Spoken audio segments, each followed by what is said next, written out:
ಒಂದು ಆಯತದ ವಿಸ್ತೀರ್ಣವು ಚೌಕದ ವಿಸ್ತೀರ್ಣಕ್ಕಿಂತ 3 ಪಟ್ಟು ಹೆಚ್ಚು. ಚೌಕದ ಒಂದು ಬದಿಯು 4 ಸೆಂಟಿಮೀಟರ್ ಆಗಿರುತ್ತದೆ. ಇದು ಆಯತದ ಅಗಲಕ್ಕೆ ಸಮನಾಗಿರುತ್ತದೆ. ಈ 4 ಸೆಂಟಿಮೀಟರ್ ಅನ್ನೋದು ಆಯತದ ಅಗಲಕ್ಕೆ ಸಮನಾಗಿರುತ್ತದೆ. ಆಯತದ ಉದ್ದವನ್ನು ಕಂಡುಹಿಡಿಯಿರಿ. ಈಗ ಇಲ್ಲಿ ಚೌಕದ ಒಂದು ಬದಿ ಕೊಟ್ಟವ್ರೆ. ಚೌಕ ಅಂದರೆ ಆಲ್ ಸೈಡ್ ಈಕ್ವಲ್ ಇರುತ್ತೆ. ಈಗ ಇದು 4 ಅಂದರೆ ಇದು 4 ಇರುತ್ತೆ, ಇದು 4 ಇರುತ್ತೆ, ಇದು 4 ಇರುತ್ತೆ. ಇದ್ರದ್ದು ವಿಸ್ತೀರ್ಣ ಏರಿಯಾ ಫಾರ್ಮುಲಾ ಏನು ಅಂದರೆ side square, side into side ಅಂದರೆ 4 ಇಂಟು 4 ಮಾಡಿದ್ರೆ ಇದು 16 ಬರುತ್ತೆ, 16 ಸೆಂಟಿಮೀಟರ್ ಸ್ಕ್ವೇರು. ಇದು ಚೌಕದ ಏರಿಯಾ.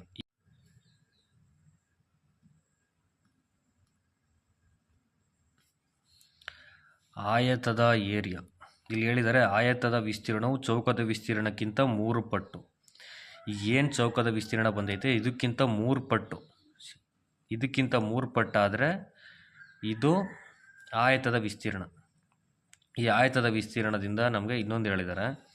ಈಗ ಏರಿಯಾ ಫಾರ್ಮುಲಾ ಏನು ಆಯತದ್ದು? Area is equal to length into breadth. Area ಗೊತ್ತೈತೆ 48. ಇಲ್ಲಿ ಇನ್ನೊಂದು ಕೊಟ್ಟಿದ್ದಾರೆ, ಒಂದು ಬದಿ 4 ಸೆಂಟಿಮೀಟರ್ ಆಗಿರುತ್ತದೆ. ಈ 4 ಸೆಂಟಿಮೀಟರ್ ಇದು ಆಯತದ ಅಗಲಕ್ಕೆ ಸಮನಾಗಿರುತ್ತದೆ.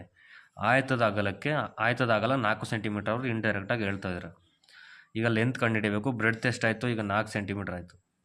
48/4 ಮಾಡಿದ್ರೆ ನಮಗೆ ಲೆಂತ್ ಸಿಗುತ್ತೆ. 4 1 4 12. L is equal to 12. Option C.